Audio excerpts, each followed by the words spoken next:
Welcome back, folks, to episode 11 of the Running Man Self-Regulation Skills and Self-Improvement Project podcast with me, Dr. Armando Dominguez, PhD in health psychology and also an adjunct professor at a local community college and martial artist and researcher for many years. And what we're going to be covering today, I mentioned in the last episode that I was going to give you the why. The name in quotes, flexing my air quotes once again, Running Man podcast came to be, and why the term Running Man, for what it is that are the self-regulation skills that we are actually talking about and discussing on this podcast. Now, many years ago, working as a clinician, I had often had whiteboards available to me. If anybody knows me personally, know that I'm kind of a whiteboard nut. I love to have huge whiteboards because my mind explodes. And if I have markers, there is no limit. And I start identifying not only ideas, but connections, and start putting down basically what we'll be discussing as points of thought, and also illustrations, not unlike the Running Man picture on the podcast picture.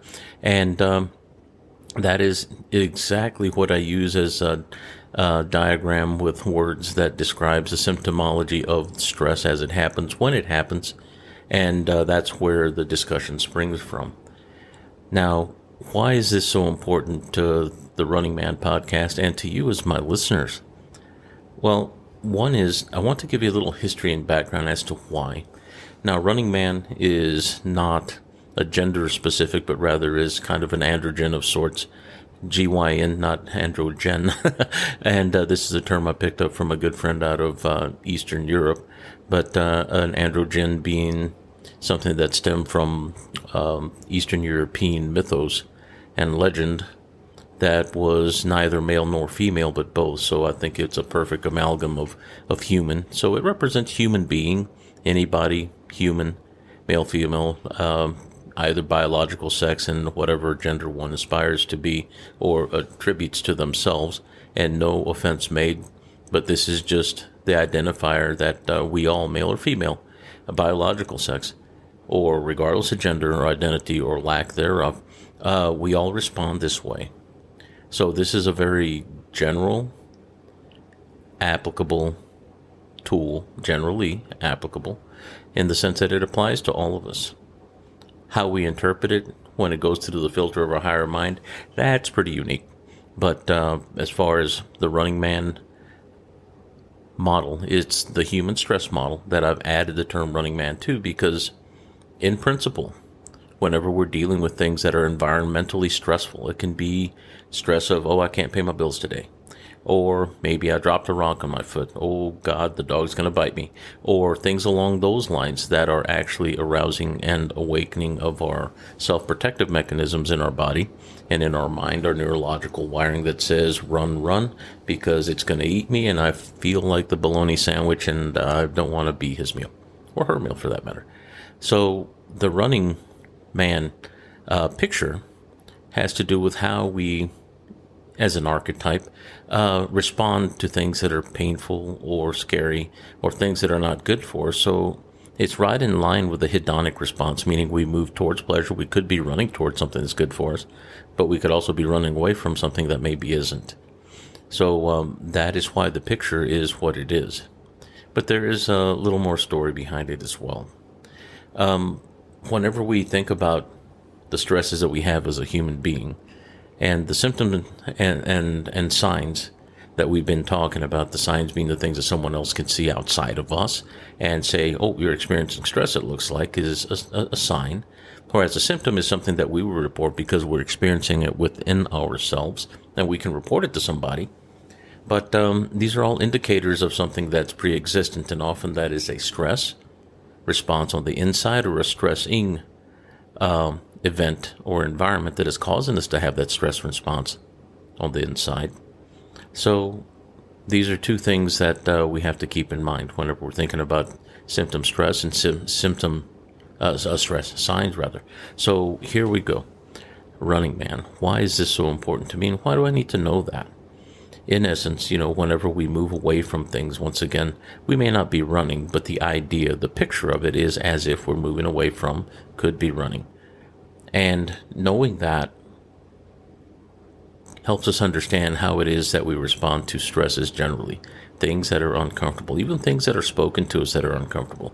That becomes part of our environmental space as we hear the sound of the words, and also as the words enter and we interpret the signal that we call words or the language or the code, not counting the body language and tonals just yet, just the code itself, the words, and how we interpret that. And therefore we respond by thinking mindfully and saying, I'm going to do this or I'm not going to do that. Or we respond less mindfully. I don't want to say mindlessly because there is a measure of mind, but it's very basic, and I would call it paleo reasoning. Primordial is probably more correct. It's older than the stick. And the stick is a tool that came around whenever we became tool users, but primordial in the sense that it is within our neurological wiring, and it's all of our inherited genetic inheritance that we've gotten from our forebears, from our family and our ancestors, this sort of thing. So the next part is understanding that whenever I started putting together this model, I had done somatic work, which means body work. I'd also been involved in psychology a good bit. And one thing that I noted is that many people that had gone through therapy had always come back over and over, literally a revolving door through not just the hospitals that I worked at, not just the clinics I worked at, but also others, and speaking to other peers that worked in the field, and even speaking to people that were to become my colleagues and peers whenever I was still in school, reported the same thing. And that is that people would keep coming back, and there were repeat patients. I don't want to say customers, but not unlike that. They were consumers because they were paying for services often and got quite expensive over time throughout a lifetime. So there were things that weren't being fixed. Now, I'm not advocating for not going to therapy. What I'm advocating for is that we be more mindful of what it is the effect is whenever we have therapy, and also what kind of things are also helpful, equally helpful in some cases and sometimes better, that involve working at the somatic or the body level. And you may have heard me on some of the other podcasts that you've heard, and if this is the first one you're listening to, okay, you don't have to listen to them in order, but I do mention that our body feels before it thinks, thinking higher cognitive sense and reasoning that comes on at 1.2 seconds is about 400 times slower than what our feel, perception, body level reactivity occurs. So there's a great gap there. 1.2 seconds is pretty quick, but still, as far as whenever something becomes intensely survival oriented in our body, that we can't override it with our best thinking, knowing that if I do this, man, that's going to be really bad, that I can't reason my way out of, because the speed and intensity of the signal that comes in at the perceptual level, eyes, ears, skin, nose, mouth, all of that taken into consideration whenever we get signals may be much faster in our ability to reason, is especially if it's particularly intense, and those things can hijack our body's ability to want to protect itself, and in many cases isn't socially appropriate. Doesn't look good. You ever seen somebody trying to vomit that can't? Not really what we would call socially graceful, right? Doesn't look pretty. But sometimes whenever we eat something that's poisonous or sickening to us, we may empty at both ends at the same time, and that is not a pretty picture. But the important thing is, at the end of it, you're no longer poisoned. Whatever it is you may have ingested that may not have been good for you. So when we take into consideration that extreme, it puts things into context, and that's why the Running Man is what it is, as far as a picture, an archetype of what it is that we experience that overrides our best ability to reason. And when we're running, we're not thinking with our best. Whenever we're moving away from things very quickly, we're not reasoning and rationalizing. We are physiologically vacating space, making distance, also known as time. 60 seconds dead run away from those things that may be dangerous to us, even if they're not. But if they suddenly appear at faster than 100 milliseconds, it's going to be interpreted as negative, even if it's a little soft teddy bear.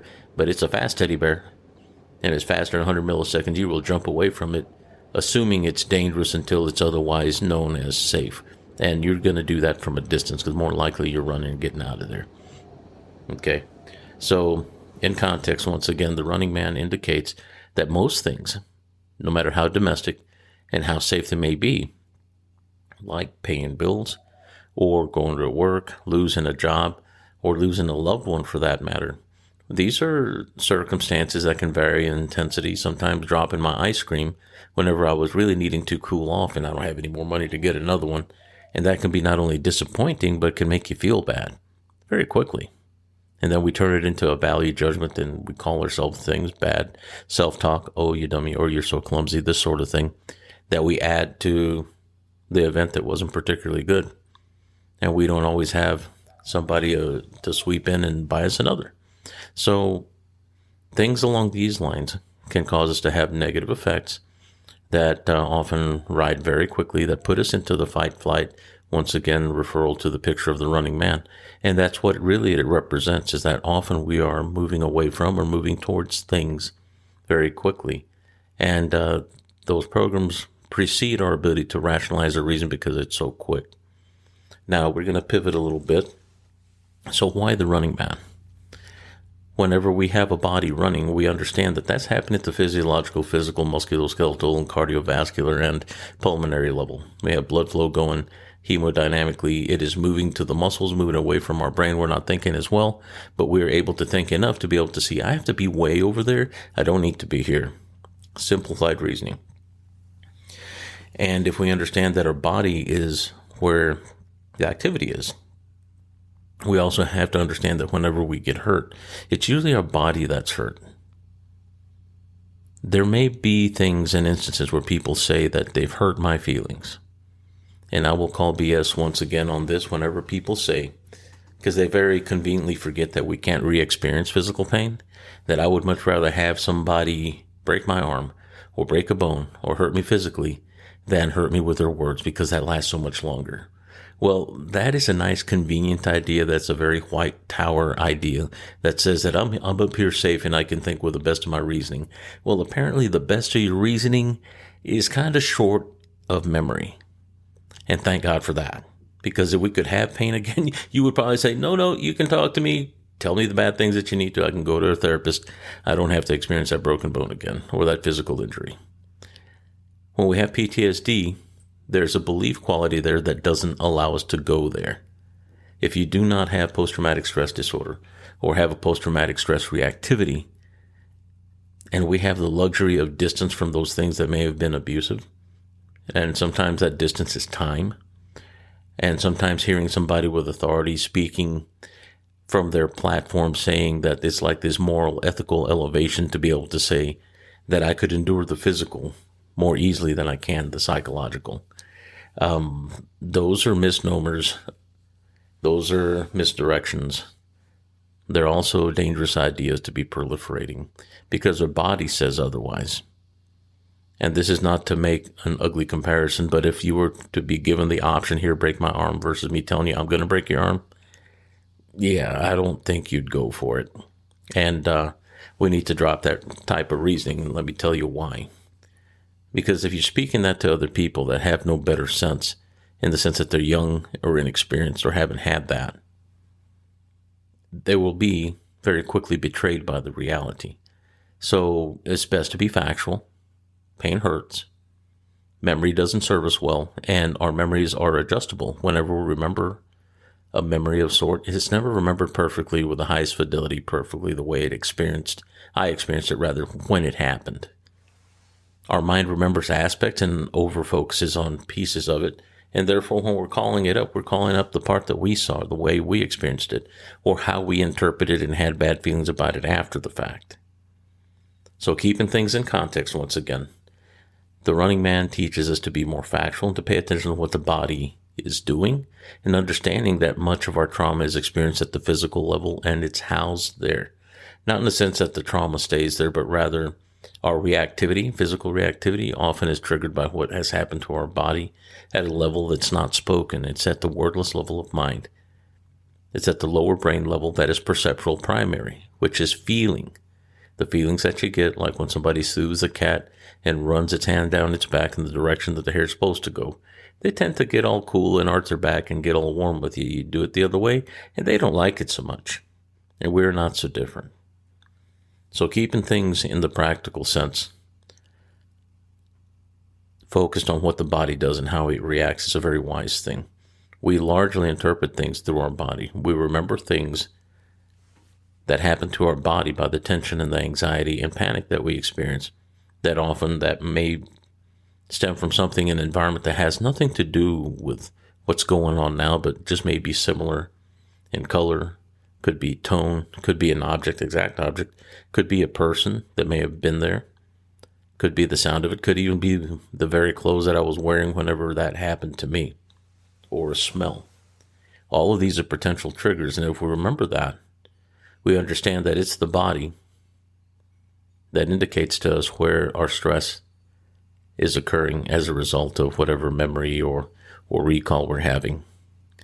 So this is one of the reasons that Running Man is the focus, and we focus on self-regulatory skills, because to regulate what's going on in the body allows us to preserve our ability to have the highest level reasoning and rationale that we can muster whenever we are doing, for instance, therapy, counseling, or just making day-to-day decisions that may involve the safety of our loved ones or even ourselves. What we have to recognize, too, is the intensity of recall, of reactivity, after we've been hurt or traumatized, is where things become very problematic, because our body will over-respond. Our lower brain will over-respond. And you've heard the song, "Once Bitten, Twice Shy," based on an old truism, which is not so far from the truth. If you've been hurt once by something, you'll be a lot more careful around that something, or avoid it altogether, and you may even have bad feelings pop up that your stomach maybe get nervous, your heart rate goes up, or you may give things wide berth because I'm not doing that again. And we protect ourselves, and we don't want to hurt again. So those are natural occurrences. When these things become overwhelming and overgeneralized to everything, that's when we start seeing things that look like disordered anxiety, maladaptive behavior where people aren't responding appropriately that would put them into a space of safety, or where people start negating all guidelines, rules, and laws, for instance, because of the stress, and in quotes, we freak out. And then we may do something that later on we have to pay for because we're accountable and responsible for what this body does, even when it's under stress. We can't not be held responsible for hurting someone or something because our body is freaking out. And we're not self-aware enough to realize during the time that we're protecting ourselves. We're very ego-centric when we're rational, but we're very self-protective. That would seem I-oriented or I-focused, when in actuality is like the survival response is very solipsistic, meaning it's only me. I exist. Therefore, I need to survive. Ego assumes there's someone else there at the bottom line trying to either give you props or take away from you, and that's a social construct. Survival, it's different, but it tends to resemble egoistic, but it's actually very self-centric. Not egocentric, but self-centric. Self as in human body organism survival. There's a bit of a difference. So, since we've covered why the Running Man project is named after the model Running Man, that's actually the human stress model, I wanted to share that with you, and I just also want to add this, that everybody and their mom that you've ever met in this lifetime up until now, and everybody and their mom that you will ever meet in this lifetime going forward, haven't met them yet. They all respond this way to stress. Yes, there are variances and extremes. Some are more intense, less intense, and some seem pretty chilly and cool whenever stress happens, and they handle it well. There's some that don't handle it well at all. But this model applies to all of them, because we all have a heart rate that elevates under stress. We all have breathing changes as a result of that. The hemodynamics of cognition are changing because blood flow goes to the muscles by default. not by choice, and you can't unchoose that, and we become a little more dumb during the level of stress that we experience because blood flow is leaving our brain as it leaves our intestines and stomach. All of these things kind of happen at once, and sometimes it's more extreme. Sometimes we notice that it's not full on complete, but we notice the differences where our reasoning becomes more difficult and we become more apt to become frustrated, especially when we're trying to interpret behavioral signals, facial body language, and emotions and tonals. Whenever those things get a little harder to deal with, we have arousal stress, or what we'd call a baseline elevation of anxiety, if you will. So this is a very human thing. So keeping this in mind, this model applies to all, and it applies literally to every situation that you live through, go and experience, such as even going to little league sports with the kiddos, or even swimming on your own by yourself. And even though you're in a swimming pool, why is it that you have shadows of sharks in your mind and stuff like that? That's our higher reasoning playing with that sense of vulnerability, even if you're a good swimmer, and pulling up stuff that we may have seen during Shark Week because it was fascinating to watch. But now I'm in the water and we make these associative judgments that make us uncomfortable. And yes, we can reason it away, but the thing is, those little flashes come up, and very quickly our mind works that way. And often it's not always to our best benefit. So keeping on task with Running Man, that's why I named this Running Man, but also dedicate this model to all those people that I've met throughout my years, those before I became a professional, even when I was a kid, whom I learned lessons from. Some were painful. Also to those people I haven't met that I look forward to meeting and hopefully learning from you as well. But more specifically, I want to dedicate this recording in particular, but also the entirety of the podcast, to those people that are no longer here.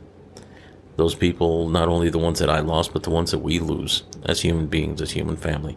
And I do believe we're all connected. That either through illness, injury, or by whatever other unlucky draw of fate may have befallen them, or maybe as a result of their own hand or someone else, I dedicate this to all of them, because at some point they experienced this level of stress, and some people are no longer here because they truly believed that there was no way out. They got to the point of absolute, to wherever depression becomes solidified in the body, and we do what? We lose hope. We become discouraged. We become unable to see that there is help and that there's hope, and we become helpless. The learned helplessness studies they did with animals is not so far from what happens with humans whenever we lose that ability to see the potential for hope. And whenever even the words of somebody that loves and cares about us, it's not enough to jog our body out of that hopeless, helpless state, because it's occurring at the level of body. The level of body needs movement and motion. Encouraging somebody to move whenever they're in that depressive state is one of the most helpful things we can do. But even that becomes an insurmountable odd, because if there is depression, lack of sleep, we're burning the reserves of glycogen that otherwise would be stored in our muscles to move. And then we have this state that resembles even like myasthenia gravis, or even multiple sclerosis, that there is muscle weakness because I don't have the fuel to do. And then there's grouchiness and upset and irritability, because by the release of adrenaline, we release the emergency energy stores out of the liver, so to speak. So then I have fuel that burns dirty, I get grouchy, and I'm a little more focused, but I'm really rough to be around. But to all those people that struggle with this, those people that were here no longer are, anyone that has ever experienced a measure of stress wherever I start believing that there's no way out or that there's no hope, I want you to know that because you experience those things does not make you morally weak or ethically wrong. But these are physiological states that tend to be very believable, and it's not all in your head. And we tend to be more apt to believe the things we tell ourselves, especially if we don't speak to other people. And a lot of times we take this, and absence of evidence you would think would be evidence of absence, but that's not always the case. Sometimes an absence of evidence is enough, and sometimes we take as evidence to support what it is that's going on, and we have to be very careful. So, if you have people in your lives, reach out to them. Let them know you care, even when it's uncomfortable. And one thing I'd like to leave you with is that I appreciate each and every one of you for listening, and I hope that you follow, share, and comment. And if you'd like to contact me, you can contact me at runningmangetskills@gmail.com. And it's just the way it sounds, RUNNING, get, GET, skills, @gmail.com, if you have any comments for me. But I want you to know that I appreciate the time that you spend listening, and I appreciate you sharing this as well, and I'd appreciate a follow as well. And we'll be discussing more skills and methods to manage those things that we would call stress in our lives. And we'll talk to you soon on the next podcast. It's been my pleasure. Take care.